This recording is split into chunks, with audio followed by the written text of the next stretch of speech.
ವಿದ್ಯುತ್ ಶಾರ್ಟ್ ಸರ್ಕ್ಯೂಟ್ನಿಂದ ಇಬ್ಬರು ರೈತರು ಸಾವನ್ನಪ್ಪಿರುವ ದುರ್ಘಟನೆ ಸಂಭವಿಸಿದೆ. ತುಮಕೂರು ಜಿಲ್ಲೆಯ ಟಿಎನ್ ಬೆಟ್ಟ ಗ್ರಾಮದಲ್ಲಿ ನಡೆದಿರುವಂತಹ ಅವಘಡ ಇದು. 29 ವರ್ಷದ ಅನಿಲ್ ಕುಮಾರ್ ಮತ್ತು 35 ವರ್ಷದ ಪುಟ್ಟರಾಜು ಸಾವನ್ನಪ್ಪಿರುವ ದುರ್ದೈವಿಗಳು. ಇನ್ನು ಬೆಸ್ಕಾಂ ಇಲಾಖೆಯ ಸಿಬ್ಬಂದಿಗಳ ವಿರುದ್ಧ ಆಕ್ರೋಶ ಕೂಡ ಭುಗಿಲೆದ್ದಿದೆ. ಸುಮಾರು 3 ಎಕರೆ ಜಮೀನಿನಲ್ಲಿ ಶೇಂಗಾ ಬಿತ್ತನೆ ಮಾಡಿದ್ದ ರಾಮರಾಜಪ್ಪ ಕುಟುಂಬಸ್ಥರು ಇನ್ನು ಕಾಡು ಪ್ರಾಣಿಗಳ ಕಾವಲಿಗೆ ಹಾಗೂ ನೀರು ಹಾಯಿಸಲು ಪ್ರತಿದಿನ ಇವರಿಬ್ಬರು ಕೂಡ ರಾತ್ರಿ ಹೊಲಕ್ಕೆ ಬರ್ತಾ ಇದ್ರು. ಎಂದಿನಂತೆ ಕಳೆದ ರಾತ್ರಿಯೂ ಕೂಡ ಪುಟ್ಟರಾಜು ಮತ್ತು ಅನಿಲ್ ಕುಮಾರ್ ಹೊಲಕ್ಕೆ ತೆರಳಿದ್ದಾರೆ. ನಿರಂತರ ಮಳೆಯಿಂದ ಆ ಸಮಯದಲ್ಲಿ ವಿದ್ಯುತ್ ಶಾರ್ಟ್ ಸರ್ಕ್ಯೂಟ್ ಆಗಿದೆ ಅನ್ನೋದರ ಕುರಿತಾಗಿ ಮಾಹಿತಿ ಇರುವಂಥದ್ದು. ಸ್ಥಳಕ್ಕೆ ಅರಸೀಕೆರೆ ಪೊಲೀಸರು ಭೇಟಿ ಕೊಟ್ಟಿದ್ದಾರೆ, ಪರಿಶೀಲನೆ ಕೂಡ ನಡೆಸಿದ್ದಾರೆ. ಇನ್ನು ಬೆಸ್ಕಾಂ ಇಲಾಖೆಯ ಸಿಬ್ಬಂದಿಗಳಿಂದಲೇ ಈ ಅನಾಹುತ ಸಂಭವಿಸಿದೆ ಅಂತ ಗ್ರಾಮಸ್ಥರು ಆಕ್ರೋಶವನ್ನ ಹೊರಹಾಕಿದ್ದಾರೆ. ತುಮಕೂರು ಜಿಲ್ಲೆಯ ಟಿಎನ್ ಬೆಟ್ಟ ಗ್ರಾಮದಲ್ಲಿ ಸಂಭವಿಸಿರುವಂತಹ ಅವಘಡ ಇದಾಗಿದೆ.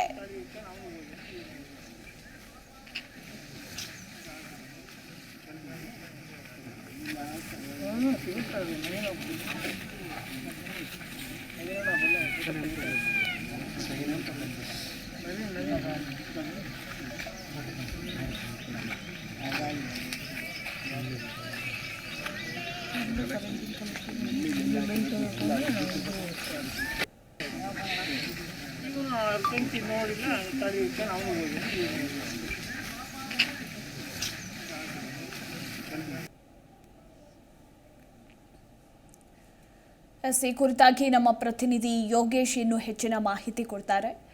ಯೋಗೇಶ್, ವಿದ್ಯುತ್ ಶಾರ್ಟ್ ಸರ್ಕ್ಯೂಟ್ನಿಂದಾಗಿ ಇಬ್ಬರು ರೈತರು ಸಾವನ್ನಪ್ಪಿದ್ದಾರೆ. ಯಾವಾಗ ನಡೆದಂತಹ ಘಟನೆ ಇದು? ಇತ್ತ ಗ್ರಾಮಸ್ಥರು ಬೆಸ್ಕಾಂ ಇಲಾಖೆಯ ಸಿಬ್ಬಂದಿಗಳ ವಿರುದ್ಧ ಆಕ್ರೋಶವನ್ನ ಹೊರಹಾಕಿದ್ದಾರೆ. ಈ ಬಗ್ಗೆ ಹೆಚ್ಚಿನ ಡೀಟೇಲ್ಸ್. ಜಿಲ್ಲೆಯಲ್ಲಿ ಅಂದ್ರೆ ವಿದ್ಯುತ್ ಸ್ಪರ್ಶದಿಂದ ಮೃತಪಟ್ಟವರ ಸಂಖ್ಯೆ ಏರ್ತಾನೆ ಇದೆ. ಯಾಕಂದ್ರೆ ಕಳೆದ ಆಗಸ್ಟ್ 15ರಂದು ಶಿರಾದಲ್ಲಿ ಒಂದು ಘಟನೆ ಇತ್ತು, ಬಾಲಕ ಮೃತಪಟ್ಟಿದ್ದ. ಅದಾದ ನಂತರ ಈಗ ಇಬ್ಬರು ಯುವ ರೈತರು ಮೃತಪಟ್ಟಿದ್ದಾರೆ. ಕಳೆದ ರಾತ್ರಿ ಒಂದು ದುರ್ಘಟನೆ ನಡೆದಿದೆ. ಅಂದ್ರೆ ಪ್ರತಿನಿತ್ಯ ಹೋಗೋ ರೀತಿ ಯುವ ರೈತರು ತೋಟಕ್ಕೆ ಹೋಗಿದ್ದಾರೆ. ಪ್ರತಿನಿತ್ಯ ಕಾಡು ಪ್ರಾಣಿಗಳನ್ನ ವಿಮರ್ಶಿಸಕ್ಕೆ ಮತ್ತೆ ನೀರನ್ನ ಹರಿಸೋದಕ್ಕಾಗಿ ಪ್ರತಿನಿತ್ಯ ಹೋಗ್ತಾ ಇದ್ರು ರಾತ್ರಿ ಹೊತ್ತು. ಕಳೆದ ರಾತ್ರಿ ಕೂಡ ಹೋಗಿದ್ದಾರೆ.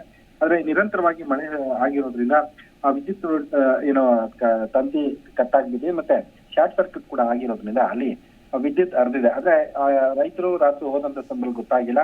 ಬೆಳಗ್ಗೆ ಮುಂಜಾನೆ ಎಷ್ಟೊತ್ತಾದ್ರೂ ಮನೆಗೆ ಹರಿದಿದ್ದ ಸಂದರ್ಭದಲ್ಲಿ ಪೋಷಕರು ತೋಟಕ್ಕೆ ಹೋದಂತ ಸಂದರ್ಭದಲ್ಲಿ ಅನಿಲ್ ಕುಮಾರ್ ಮತ್ತೆ ಪುಟ್ಟರಾಜು ಮೃತಪಟ್ಟರು ಗೊತ್ತಾಗಿದೆ. ಅದಾದ ನಂತರ ಸ್ಥಳಕ್ಕೆ ಬೆಸ್ಕಾಂ ಅಧಿಕಾರಿಗಳು ಬಂದಿದ್ರು, ಮತ್ತೆ ಪೊಲೀಸರು ಕೂಡ ಬಂದು ಅರಸೀಕೆರೆ ಪೊಲೀಸರು ಬಂದು ಭೇಟಿಯನ್ನ ಕೊಟ್ಟು ಅಲ್ಲಿ ಸ್ಥಳ ಪರಿಶೀಲನೆ ಮಾಡಿದ್ರು. ಮತ್ತೆ ವಿದ್ಯುತ್ ಅವಘಡದಿಂದನೇ ಮೃತಪಟ್ಟಿದ್ದಾರೆ ಅನ್ನೋದನ್ನ ಬೆಸ್ಕಾಂ ಅಧಿಕಾರಿಗಳು ಕೂಡ ಅರ್ಥಪಡಿಸಿದ್ದಾರೆ.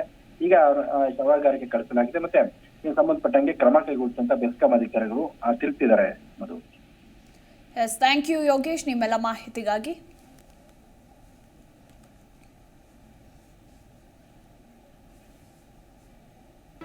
ಜಿ ಕನ್ನಡ ನ್ಯೂಸ್ ಈಗ ನಿಮ್ಮ ಮನೆಯಲ್ಲೇ ನೋಡಿ. ಎಲ್ಲ ಕೇಬಲ್ಗಳಲ್ಲಿ ಈಗ ಲಭ್ಯ.